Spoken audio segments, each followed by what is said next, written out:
it takes, you know. Okay, we're streaming.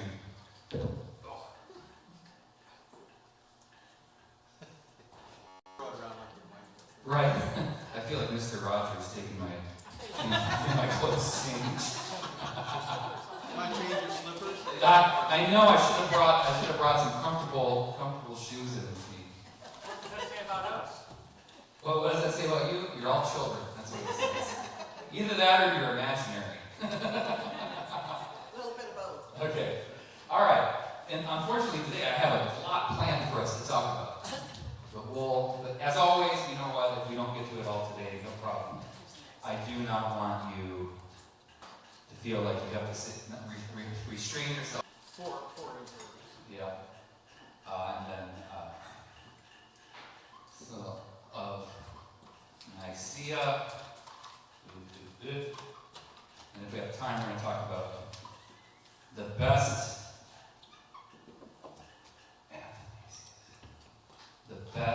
theologian of all time, Athanasius. I'm not being snarky. He's an amazing guy. Absolutely amazing guy. Okay, I'm already stuck. So, last week we talked about Donatism. And Donatism, which arises out of the setting of the early, ante-Nicene and pre-Nicene Christianity, wherein questions arise as to the legitimacy of leadership in the church based off the question of whether or not the leadership had been traitors, whether they've been lapsy. Remember that term, lapsy?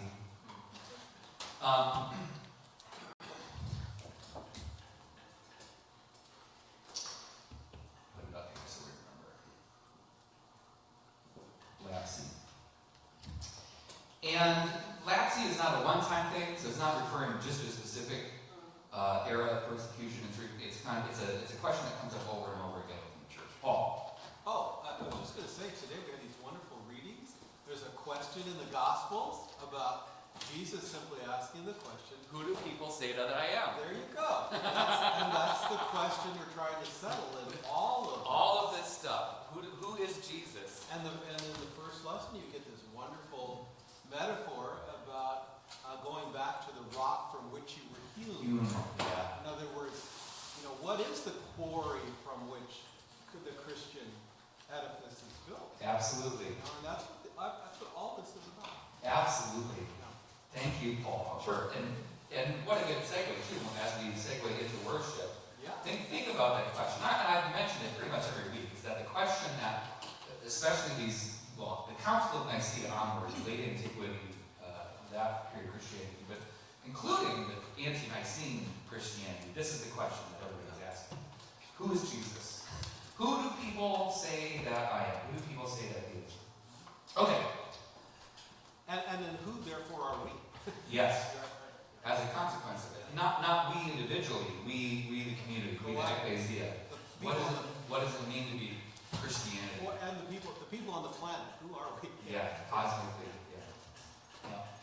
And just the reason we're talking about all these things is because we're unpacking this, okay? We're setting the stage for the Council of Nicaea.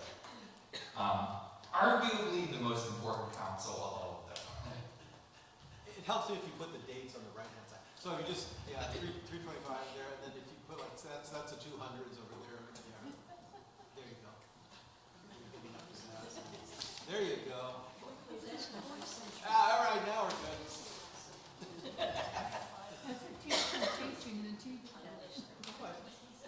That's why people mark it. I don't remember Athanasius' exact birthdays. Right. This is all happening. 3rd century, 4th. There you go. Yeah, shoot. There you go. Yeah, 2, and then 3, and then. There we go. That makes more sense. Sorry about that. Okay. Who's heard of this? Yeah. Yeah, Paul. Anybody else heard of this 3rd century crisis? Okay. Let's make Rome great again. So the Roman Empire, by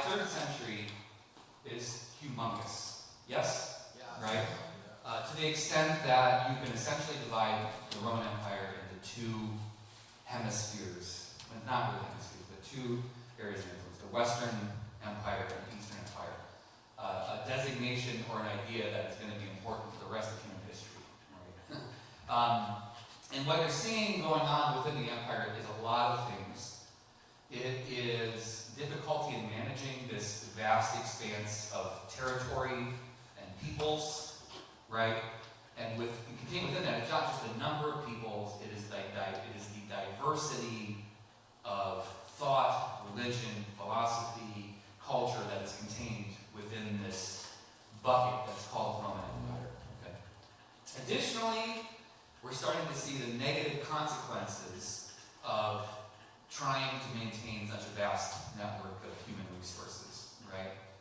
But it's also the consequences of expansionism and the policies of the Roman Empire. Also, we're seeing a shift in the governance of the Roman Empire. And this happened a long time ago. This happened 200 years before. Away from power vested in the Senate, right, in the Republic, and into power vested in the executive office, in the emperor. Right? Donald. Not yes, exactly. Yeah. The Don. Yeah, exactly. And you know, I came up last week, and I'll just say it again. If you're seeing obvious comparisons, you know, in the dangers posed by the centralization of leadership, xenophobic policies, expansionist military power, and the exploitation of other peoples for the economic benefit of the nation. You're not wrong, okay? The thing I would point out, right, is that we tend to attribute, we think of the collapse of the Roman Empire as something that begins in the 4th century. It begins all the way back in the 3rd century. It's just that it gets pushed off for a time, okay? And so the reason this is called the 3rd century crisis is, I don't remember the names of the guys, I can look them up if you want, but the emperor that dies in 235, he reigned for like 8 years, something like that. From 235 to 284, the average reign of an emperor is 1 year. With many occasions where there are 2 and even 3 emperors claiming authority, there are multiple civil wars that happened during the 3rd century. You have, I think the longest reign is like 6 years and 3 months, but by and large, you've got 2 years, 1 year. There are several emperors that only reign for 1 to 3 months. There's one emperor in particular, I can't remember his name, but it basically says reign question mark. You know. And this is caused by a lot of things. One is an unclear successorship, unclear chain of what's the word I'm looking for? Not succession, thank you. Yeah, unclear chain of succession. Because again, as power has been centralized in the role of Augustus, in the role of the emperor, we're not electing this person anymore. The office is being handed down to the groomed and chosen successor. But again, as that happens, one of the consequences is that people might disagree with who's being chosen. And what happens in Rome particularly is one of the major groups of people that disagrees is the army. And so what you get happening over and over and over again is an emperor is chosen and one of the generals says, no thanks, I'll do it. Right? And so he comes in and there's a civil war and he might win, but he only lasts a year, and then another person says, no thanks, I'll do it. And that's happening all through the 3rd century. And so just at face value, think about what that is going to do to, what it's going to feel like living during those times, right? Living during that relative chaos within a society that was used to stability and success and all that jazz. But I also am telling you about this to understand what feeds into the setting that results in the Council of Nicaea, that results in the Diocletianic persecution. So the 3rd century crisis ends when a guy named Diocletian becomes emperor. And Diocletian is fascinating. He's actually an extremely competent executive. He steps in and is kind of looking back at this and realizes we're going to need to do some pretty extreme things to turn the ship in a different direction. And so he begins a series of reforms within the Roman Empire, which I'm not going to get into all the details, which effectively, not immediately, but in those first few years of his reign, he essentially appoints a second emperor whose name is Maximinus, or something like that. Maximus? Could be. There's a series of them. There's Maximus, Maximinius, Maximian. Okay, when we get to the tetrarchy. Okay. Maximus is the guy that Diocletian appoints to govern the west. Diocletian takes over the east. Okay? And by the time we get to 293, which is when we mark the beginning of the tetrarchy, that general governance still exists. It's just they elect vice presidents to oversimplify things. However, in his very profound reforms, one of the things that Diocletian does is he starts to roll back the non-existent protections on Christianity. He kicks all Christians out of the army. He immediately orders the execution of all Manichaeans, which we can talk about Manichaeans as well too. And he begins a series of reforms aimed at targeting the public expression of Christianity in all of its forms, amongst other things. So what you'll hear often is you hear about the Diocletianic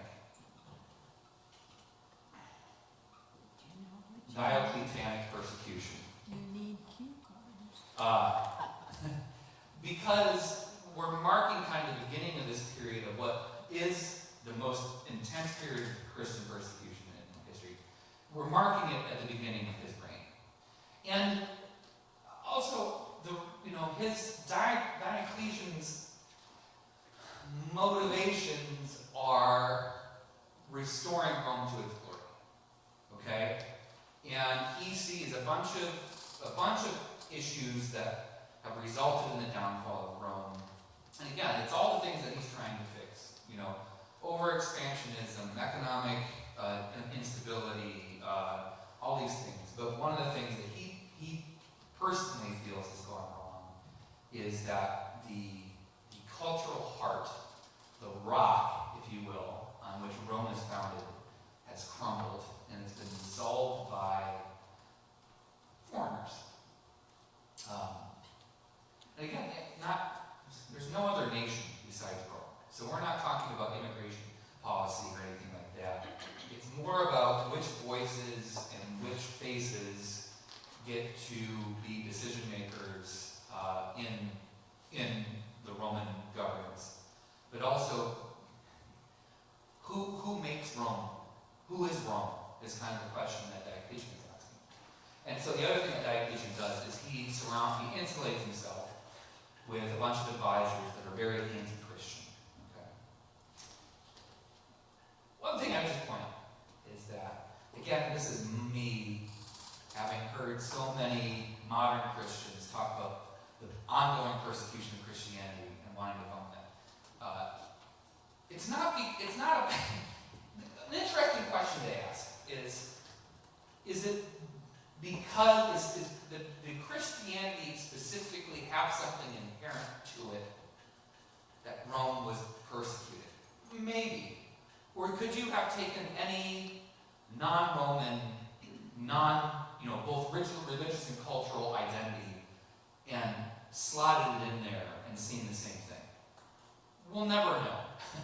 My suspicion is that it's less about the nature of Christianity. Although when we get talking, concept of monotheism as a critique of the Roman cultural, socio-religious, understanding, then there's also something there too. My point being is that, just because Christians were persecuted in 295 doesn't mean we're always going to be persecuted. It doesn't mean we're being persecuted in 2026 because we can't hang our posters in schools, okay? Like, those things are not related at all. Just want to make that clear. This is my axe to grind, okay? This stuff drives me nuts. Because when we end up talking about the Council of Nicaea, I want you to understand the profound nature of what this event is, okay? So, 293-ish. Diocletian and Maximinus have divided the empire into the west and the east, and they realized, well, I don't know, I'm paraphrasing, I'm putting words in their mouth, but essentially they realized we need more help, okay? And so they appoint two different dudes to, and I need to get these names right, because I think Susan actually knows who some of these people are. Which Susan? There's a whole chart that shows this, which is very helpful. Detailed timeline. You can't HDMI that up to. No, I could, well, I have an issue of, unfortunately I have an issue with this thing connecting to multiple things, and I can't both stream and,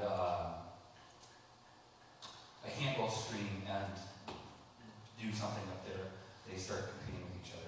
I need to exchange this very expensive laptop for a different very expensive laptop. That's a different story. Okay, so, Or do you need two laptops? nah, it's a long story. Okay, well, I'm not going to write on it. I'll just tell you. It's not like, if you want access to this information, let me know. I'd be happy to point you to a link or give you a chart. So, we've got Maximian and Diocletian. Diocletian in the east, Maximian in the west. They appoint Caesars. So they call themselves Augustus, and now their vice president, again, it's not really a vice president, but that's how I think of it, is called Caesar. And they appoint a guy in the east whose name is Constantius, and a guy in the west whose name is, guy in the west whose name is Constantius, guy in the east whose name is Galerius. Okay? And Constantius, by the way, is Constantine's dad. Spoiler. Okay?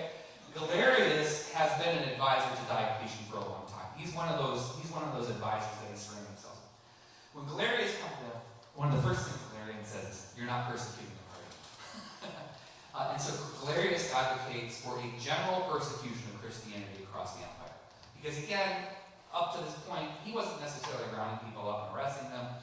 It was also geographically restricted. It was restricted to, what is now Constantinople and different major cities in the east. In the west, it wasn't actually that prevalent. Galerius says, no, we need to just de facto persecute them all. So, I'm defending myself last week when I was saying, it's Galerius.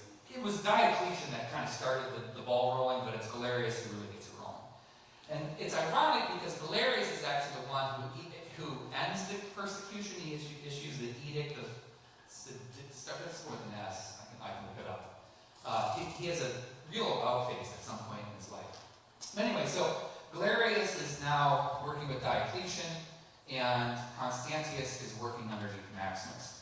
And here's the whole idea of the Tetrarchy. This is actually really interesting.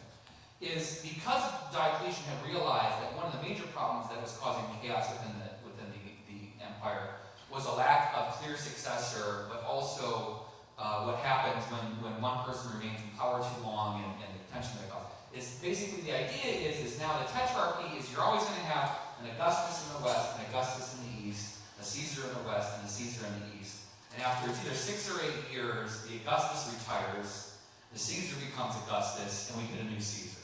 Right? Does that make sense? Can you imagine that? I mean, that sounds that's amazingly progressive. That sounds modern, right? It's almost democracy. No, not really.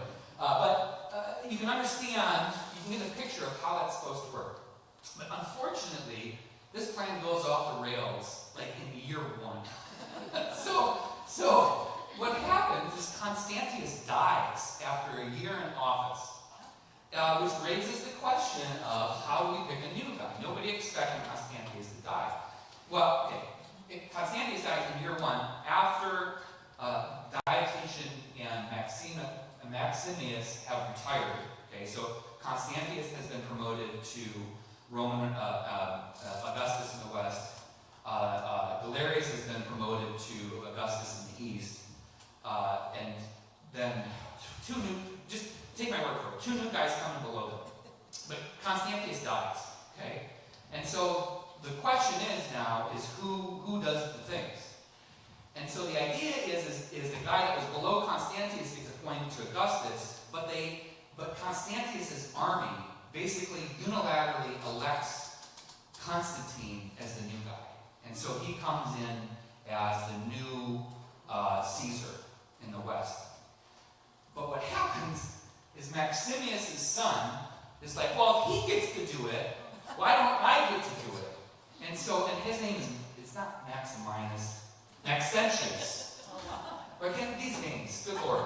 Because then, okay, guess what Constantine named his sons? It's Constantius II, and Constan, and another variation of Constantine II. Yeah, come on, buddy. Leave a little more crazy. Okay, so here's a picture I want you to understand. Is that now what happens is this orderly progression of, Caesar to Augustus to retirement falls apart within 9 years of the founding of the Tetrarchy, okay? And what happens then is you get now, again, an east versus west type thing. And so between 293 and 294, we get a return to the 3rd century crisis, wherein you've got people that are coming in and going out, and coming in and going out, and some of them aren't lasting more than a couple of months or a year, right? But the constancy throughout this is Constantine I, okay? And Constantine I starts as the Caesar of the West, eventually declares himself Augustus of the whole thing, but then we've also got a guy named Licanius who's in there, and we've got the heirs of Maximinus who are in there, and they're all vying for power. If you want the detail, I can do that another day, but I want to go to the Council of Nicaea. So here's the dates you need to remember, is that Constantine wins in 324, okay? So 324, Constantine faces off against Licanius, they fight, Constantine wins. This is the battle with the Tyro on the shields, all that jazz. Well, it's not that battle. That battle happens a couple years before this, but that's what happens. So 324, Constantine I is the new Augustus and Caesar of the whole darn thing. And one of the things that Constantine has been doing since early on is not only allowing the practice of Christianity and taking off its restrictions, but he's been recruiting Christians into his sphere of influence. And again, as a direct conflict with Galerius, who's doing the opposite. So again, it's interesting. We'll never know, right? Because we can't go back and ask him. But the question I always want to ask Constantine is was this just a smart political strategy, right? Because we hear the same stuff, right? We hear the Democrats and Republicans arguing who they should go after, right? Who's our base? What demographic do we need to recruit? Well, Constantine was like, you know what? We've got umpteen million Christians. What if I just sign them up? Which was not stupid. It was very smart, right? So, 324, Constantine gets installed as emperor. 325, he declares the first ecumenical council of the Christian church in the Council of Nicaea. Okay. It doesn't come out of nowhere. In fact, it's not his idea.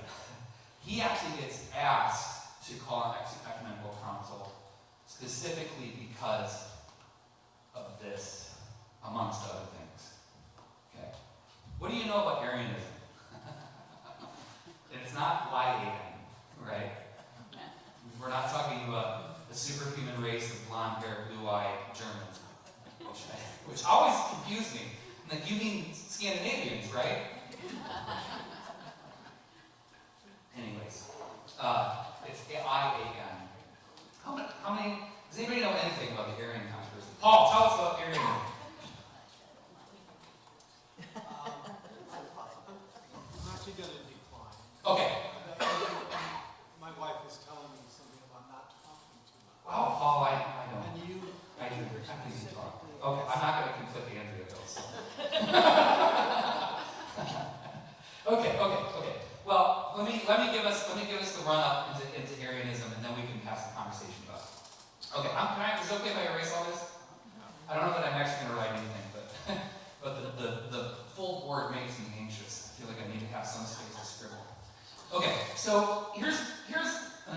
understanding in terms of the shift in Christian leadership as well too.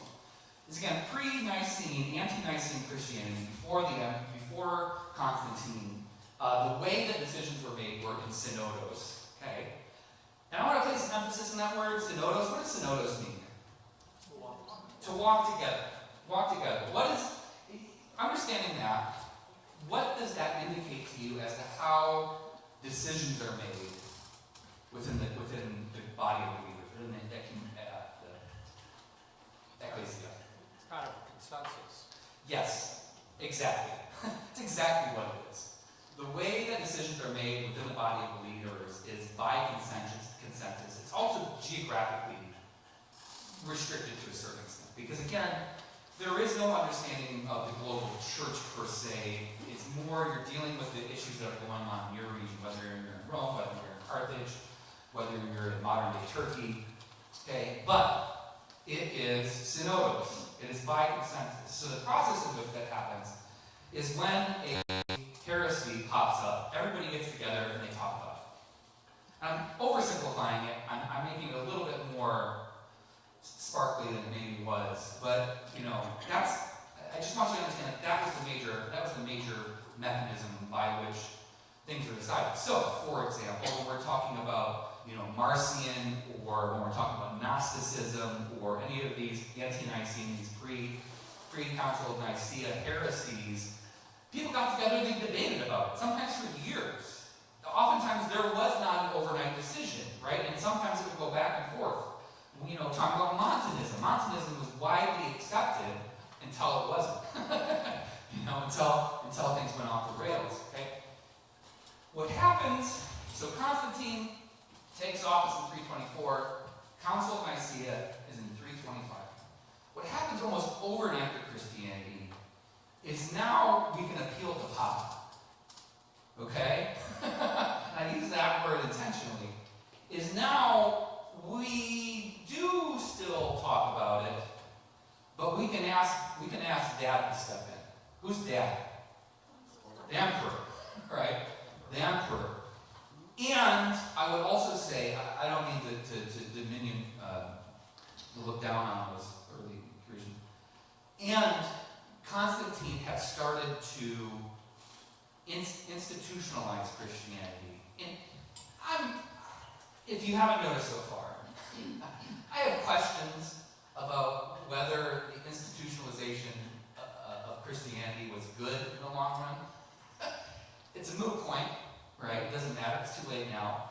So filter my kind of cynical, satirical voice here. Okay, I want you to appreciate what a boon this was for the ecclesia, for the community at this time. Okay. Now they could convene, right? Now they could actually get together, right, as a group. They weren't worried about whether or not somebody was going to come knocking at the door, but also they had leadership. they had infrastructure. They had somebody to go ask, hey, what are we supposed to do with this? Was Constantine the best person for this? Not really, in my opinion, but he was the person that was there, okay? So I just want you to understand the shift in how theological consensus is arrived at between ante-Nicene and post-Nicene church. Before it was, we'll all talk it out until we figure something out. And after there's going to be an authoritative meeting where a decision is made. It's not executive at this point, right? Constantine isn't making these decisions. It's still the body that's making these decisions. But for the first time ever, everybody gets to be convened in one place, and they make the decision kind of in a set amount of time, if that makes sense. Any thoughts, questions? Paul, chime in here. Well, there is not another. The Pax Romana is all there is. Yep. There's not another influence coming from Egypt. It's not coming from Persia. It's not going to come from India. There is no other influence to be part of the ferment of new Yeah. expressions of Christianity. and that's difficult for us to get, because our globe is different.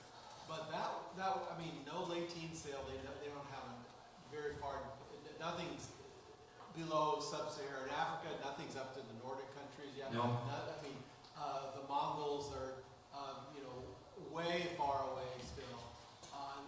The known world is our known world, okay? Yep. The Chinese obviously are doing something, we're not a part of that, they're not a part of this. And it's hard for us to see how the totality of things is subsumed under what you're talking about. You're talking about the organization of the world as we understand it. It doesn't have anything to do with Aztecs or Mayans or anything like that. Yep, they don't exist. Nothing exists outside of the Yeah. Pax Romana centered in the Mediterranean. And so this is, when we say ecumenical, and that's always my thing. Yeah. It's the story of who, and this is the story of the known world emissaries getting together finally. Finally. They've heard through their travels, for traders especially, that these folks over here in Hippo are doing something different than these folks over here in, it's not Constantinople yet, but all these different trading centers around there's a ferment of some differences and ideas, but the Pax Romana makes it all possible, and I don't know why God chose it that way. Yeah. But we are the Roman Church. Yes. We are, and I want to say that because we so easily in the last couple of centuries have said, Yeah. Church. Right. And so Joe forwarded something to me last week. He said, "Hey, this looks interesting." It's a guy, I guess in Portland, who has founded a nonprofit with his self-described goal of uniting Christianity around the table. Sounds great. And so Joe forwarded it to me, and so he's inviting, and again, right off the bat, when it's a he and not a we, I get nervous. And he's inviting, he's already got 501c3. I don't know how he got it. He's inviting all churches within the Portland metropolitan area to gather for public worship, which also public worship makes me for other reasons. Not that I don't think we should worship in public, but it's different.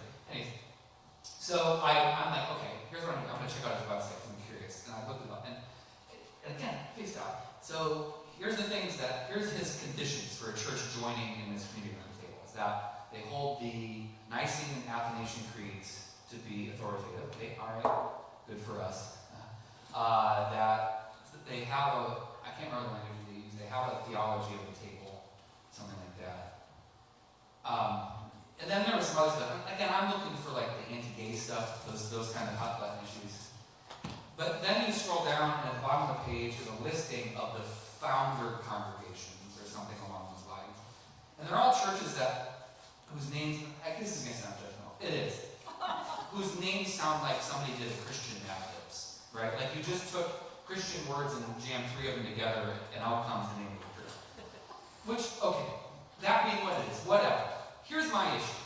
So he's describing a community of believers, of congregations gathered around the table, who share confessions of faith, and he's talking about it's a new and innovative thing that we need to do to unite Christianity. I'm like, you know what? That actually exists. You know what it's called? It's called a denomination. I'm like, we already do this. The ELCA convenes over 1,000 congregations every Sunday around the table around a shared understanding of faith. And you're starting a nonprofit to do it because nobody else is going to say, Anyways.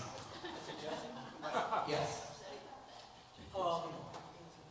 I think Constantine was right. Yeah. He needed to do what needed to be done. Mm-hmm. Where my concern is combining faith and law. Sure. That's Well,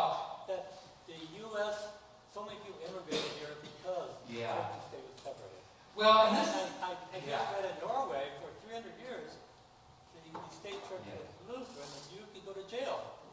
For Well, this is for the- not being Lutheran. this is the- and putting Okay, sorry, faith in yeah. politics, and I just sort of. this is the fun and important thing about. Because those people following Constantine, they're not always as good as Constantine. Oh no, and Constantine wasn't as good as Constantine either. he was not a perfect human being. So I see it's a lot of pros and cons. There's a lot of pros and A cons. lot of pros and cons. Yeah, and hey man, go, I invite you all, go read our Constitution to see the thumbprint of people who were worried about this exact same thing. You know, not to put too fine a point on it, but believe it or not, the people who fled religious persecution were worried about what happens when religion and the executive office become synonymous. Because we've seen it, okay. And to put a point on that, one of the issues is that, the Council of Nicaea gathered for the first time, and I want to read a statement about that I found profound. One of the issues is that now the Pax Romana, the empire, has a need to establish agreement within the church. Okay. Establish An agreement within the church. Before this, what happened? We had disagreement, communities, congregations, synods, bishops would be in conversation and disagreement for years until they came to a consensus. But now there's a top-down pressure, right? Coming out of years of a century of chaos and conflict, now there's a top-down pressure that says the church needs to get its act together and figure out what we believe. Again, who is Jesus? And they wanted the Jews to do that too. Yes. They wanted every religion. That's my other thing, is that almost overnight, Christians who were persecuted for 300 years turn around and just rounded up all the Jews and kicked them out, like, overnight.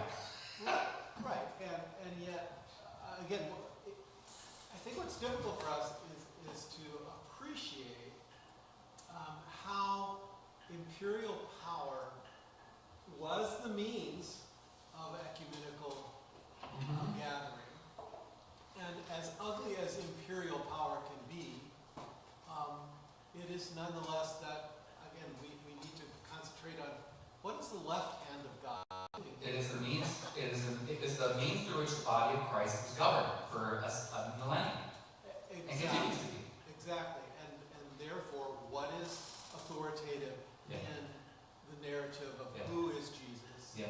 Who are we? What is salvation? What is Yeah. anything? Yes. Right? And I think it's easy for us to detach and say, oh, that was That them. was them. Yeah. And it's hard for us to say, oh, this This turns is out us. to be us. This is us.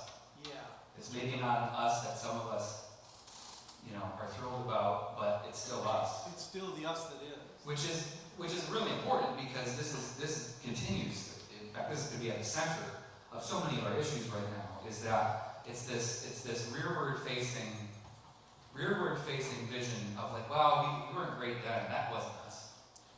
It's like, no, that was us, right? Like, when the black people had to do the work and we just kind of sat around drinking and Jews. That wasn't us. That was them. Right. It's like, nope, that was us. And this is, this is non-denominationalism in a nutshell. We don't want, and again, I'm biased, forgive me, I don't want to offend, I don't know that we've got a lot of non-denominational partners in this room. But it's this idea that, we don't want to be shackled to the history of the church and the baggage that it carries with it. It's like, oh, you get to choose that? Yeah. You get to just jettison the history of your faith? Well, you don't get rid of all of it, right? You still want to claim the identity of being persecuted. You still want to claim the identity of being Christian. You gather around the Athanasian and Nicene creeds, but the imperial church, that's not us. Except that, our church is an island unto itself that we don't answer to anybody else. And we're going to have a crusade in Portland. Real language. We're going to have a crusade in Portland to re-Christianize. It's like, man, just stick with one thing. Okay, I'm done ranting. I want to read something to you because I want to give this picture of the Council of Nicaea. I just have to keep on just for a second because Go. we have a crisis today of anti-institutionalism. Yes.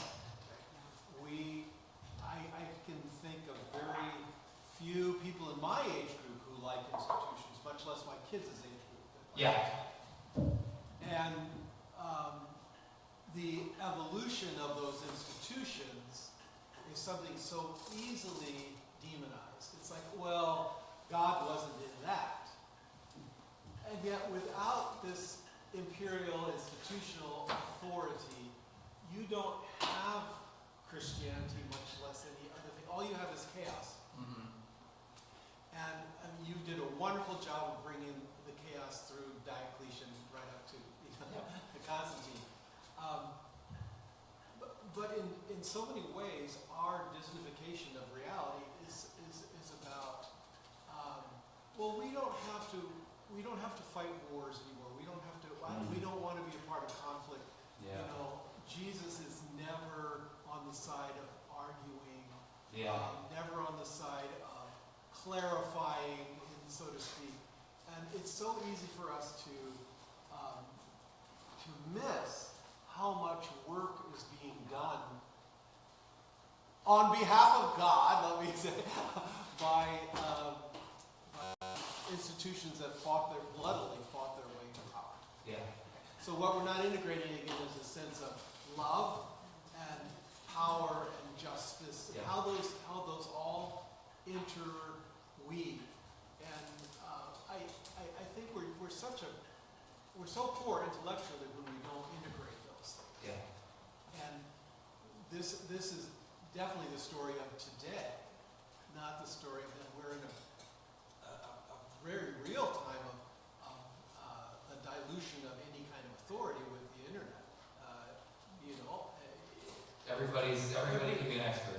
Right. Yeah. And I think we just aren't appreciating where we are. Yeah. And how close we are to all of this. You see, this is us. This is still us, is my point. Yeah. Okay? It maddens me that we can just so easily go, oh, I'm not political. I don't believe in getting involved in this and that. That's a privilege you've been granted. So, oh my gosh, it's the gift given to you to be that privileged. It's unbelievable. Because it didn't exist for these folks. No, at all. Anywhere. Yeah. Sorry. No. Well, and to put a point on that, so again, we separate the world into two, the religious and the political, right? But the social being that third sphere that kind of defines the both. That's a privilege. And that's a privilege, Yeah. right? It's a privilege that we inherited by the nature of those, many of those who founded this great nation, et cetera, et cetera, et cetera. And I'm with you. One of the things that frustrates me, and I hear this in our sisters and brothers who thumb their noses at any kind of organized faith, whether that be through this kind of siloed non-denominationalism or whether through this kind of collective apathy that I see so prevalent right now, that, to be fair to the younger generations, is exacerbated by climate change and economic weakness and just a sense of powerlessness. But I cannot tell you how angry I get when people surrender the little voice that they do have out of a sense of cynicism. Because the moment you say, it doesn't matter, you are trusting the someone else to do it for you. And you are assuming that the someone else has your best interests in mind. Okay. To put a point on that, I want to read for you a paragraph. And this is if you're, again, I'll put a plug in for Justo Gonzalez. This is the book I tend to go back to, and which I'm using in large part to do the history side of things. So this is a paragraph from the Story of Christianity by Justo Gonzalez, and he's describing the Council of Nicaea. It was the year 325 when the bishops gathered in Nicaea for what would later be known as the First Ecumenical, that is, Universal Council. The exact number of bishops present is not known. The figure given in ancient chronicles was 318, but that's doubted by some scholars since it conveniently coincides with the number of those circumcised in Abraham's time. But there were approximately 300, mostly from the Greek-speaking East, but also some from the West. Think about that for a second, okay? That's going to be a perfect segue into Arianism. Okay. I'm continuing to read now. In order to see that event and the perspective of those who were there, it is necessary to remember that several of those attending the Great Assembly had recently been imprisoned, tortured, or exiled, and that some bore on their bodies the physical marks of their faithfulness. And now, a few years after such trials, these bishops were invited to gather at Nicaea, and the emperor covered their expenses to do so. Many of these present knew of each other via hearsay, not heresy, hearsay, or through correspondence. But now, for the first time in the history of Christianity, they had before their eyes the physical evidence of the universality of the church. Think about that. Yeah, pretty amazing. Isn't that crazy? And again, the line that strikes me is this idea of, and again, it's men, but it's 3 or 3 is all these men gathered together, some of whom have scars on their bodies, some of whom are bent over, right? Some of whom were in prison up until recently, that are getting together in a room for the first time ever and looking around and realizing I'm not alone. Man, how powerful of a moment that must have been for these people. And not just I'm not alone, but we're everywhere. And imagine speaking, and again, you've got Greek speaking, maybe you've got some Coptic speaking, for sure there's some Coptic speaking, you've got some Latin speaking people that are all gathered in this room together, meeting each other for the first time, who they maybe heard about in communications or letters, but it's like, you're real. And not just you're real, we're real. Right? We're real. We're a thing. What a drug. And not the negative connotation, but in a positive one as well too. It's like, wow, how formative that is. And for me, that is the counter pressure to this, anti-institutionalism, nothing we do matters, I'm just gonna relinquish. It's like, no. It's not the church. We're the church, right? Even under imperial governance, we're still the church, right? And so God is working through us, no matter how poorly thought out our structure is, no matter how corrupt our leadership is. We're it. We're it. There's no B team here. We're it. So, anyways. Anyway. So, the segue into Arianism, which we'll talk about next week, is this question of what is the pond, or what is the pool in which thought and religion and philosophy swims, metaphorically, okay? So, in the 2nd century especially, and on into the 3rd century, the major mission field for Christianity is who? Greeks. Greek-speaking peoples, right? It's not, we have, fortunately, unfortunately, whatever, we have gone beyond the question around whether or not the identity of Christianity is tied up in Judah, okay? That's long been passed. So now, as Christianity is growing and thriving and being persecuted and spreading and having synods and having conversations, the pool that they're swimming in is Greek philosophy, okay? Because they're trying to convince Greek-speaking, Greek-thinking, Hellenistic, Roman citizens of the power and authority of Jesus Christ. And who is Jesus Christ?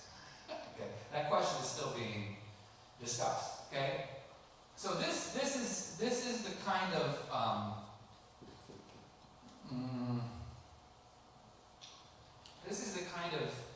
philosophical underpinnings that pervades everything. So when theologians are trying to describe who Jesus is and what Jesus' importance is to the educated Greek citizens, Roman citizens, okay, they're pulling from Plato and Socrates and Aristotle in order to speak Jesus in a way that can be understood by people whom they're speaking to. This is Paul, right? This is the Pauline. I become who I'm paraphrasing, but to Greeks I'm Greek, to Jews I'm Jewish, whatever. I couch my speaking and preaching of the gospel in the language of the people I'm speaking to. Okay.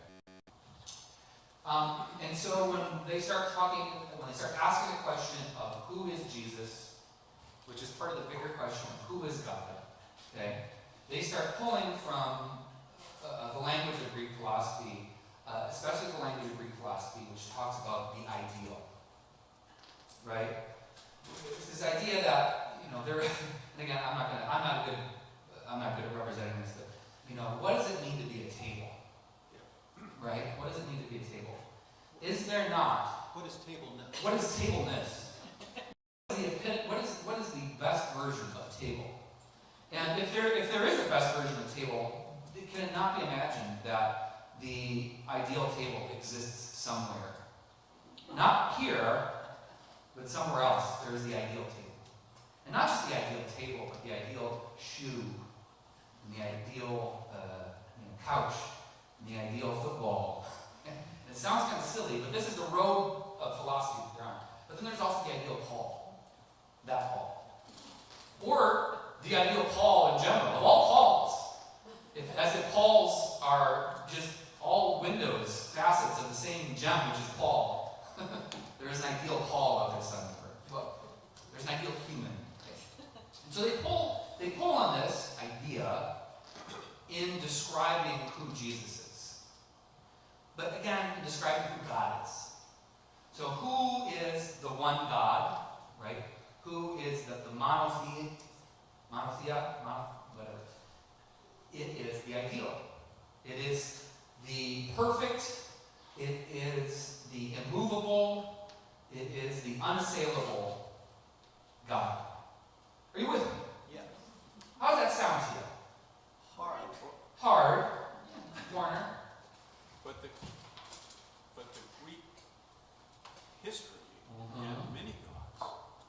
Yes. And so how did this distill down? Oh, okay. Oh, Warner. And how did Romans folded into this also? I'll give you a short answer, but we can expound upon this more next week. The short answer is that Greek philosophy and Greek religion are not synonymous, and oftentimes would be considered to be at odds. What Greek philosophy does a lot of the time is they either co-opt or that's a really strong word. As if Greek philosophy is some kind of monolith. But what philosophers would often do is they'd say, well, like there is a universal being. In fact, which one of them is it? One of those philosophers specifically makes a point. He says the gods are human creations. There is a divine ultimate that exists outside of Jupiter and Mars, etc. The gods that we have worshiped are human creations. There was some conflict around that idea. Okay. But then otherwise, some would say, well, they pick, and again, I'm characterizing something I'm not super educated on, but I know that there are times they say, well, Jupiter being king of the gods is the head of the house, head of all the things, and maybe it's not just Jupiter, but it's some, the ultimate is some, if there are gods, what does it mean to be the ideal God, right? Are the gods, after all, not just facets of the expression of what is the one true ideal God? All of these things. It's all of the above, okay? And again, Greek philosophy and Roman religion they're not the same thing. There is conflict and there's overlap. It's like talking about Judeo-Christianity. Yeah. You can't really meld those. Can't meld them. No, what we do, well, we don't meld them, but we hitch them together. Yeah, that's what they do, is they hitch them together. But so what happens then is Christianity, in trying to appeal against what they identified as Roman paganism, is saying, well, no. I mean, here's Paul the Areopagus. You've already stumbled upon it. Yeah. Right? You've encountered the God of Judah. You've encountered Jesus. It's in the altar to the unknown God. It's the empty table. It's the empty table. It's in the ideal which your philosophers have inspired after, right? But again, and Paul kind of, not spoiled, but he gave us a clue as to where we're headed. The problem, ultimately, with this is the image of God that is created out of this is a God who is unchangeable, immovable. It's a diamond, right? And this thing don't break. But it ain't very flexible either, okay? And it's perfect, and it can abide imperfection, okay?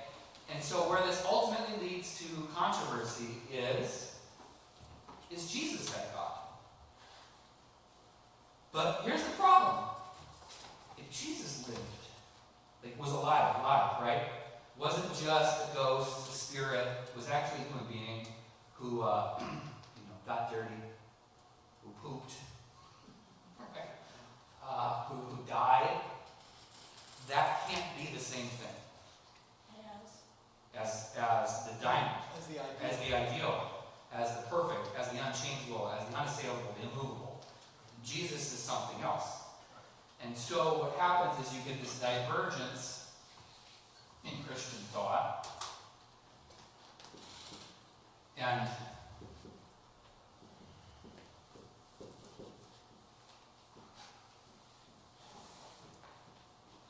I'll sum it up as Arian and Athanasius. Athanasius is not the sole part of the movement. He is a person within the movement arguing for Trinitarianism. But he's pretty central. So the Arian movement goes in this direction of, well, if we're worshiping the perfectly immovable diamond, right? Jesus can't be that person. He's something separate. He's something separate. Sometimes you'll hear the word, okay, we use this word, but you hear the word logos. He's the logos, which in that conversation was used to separate Jesus from the divine. It's something different. But where it all comes to a head, because believe it or not, this was okay for a time. This debate about who God is and what Jesus is was okay for a time. Where it comes to a head is who came first. It's literally the chicken and the egg argument. It's this idea of, well, but if we go back far enough, well, the supreme, the perfect, is forever. They have existed before time. They created, right? But what about this? Were they forever too? Well, no. We can point to when he's born, right? We can point that he was born in they said 0, but it was 4 BCE actually. But we'll make a concession. He was born then, but the Logos has existed, for all of creation, except he was created. He was created. So the split between what ends up becoming the road and what becomes Trinitarianism and what is this offshoot of Arianism is this idea that the Arian movement was saying Jesus is divine, but not the divine. Jesus is the Logos, but he was created. Okay? And these guys are saying, nope. Nope, Jesus proceeds from the Father. I'll say for you, one of the reasons I like Athanasius is because he was a black, short man from Egypt who didn't take no crap from no one. Next week I'll tell you a story about they claim he killed a guy and cut off his hand using magic rituals. This is a fun story. But also, the thing that Athanasius held at the center of his theology is this absolute conviction that God came here, that God is immanent, that God in Jesus Christ is representative of the divine being present in human history and the importance of that. Amen. All right. Anthony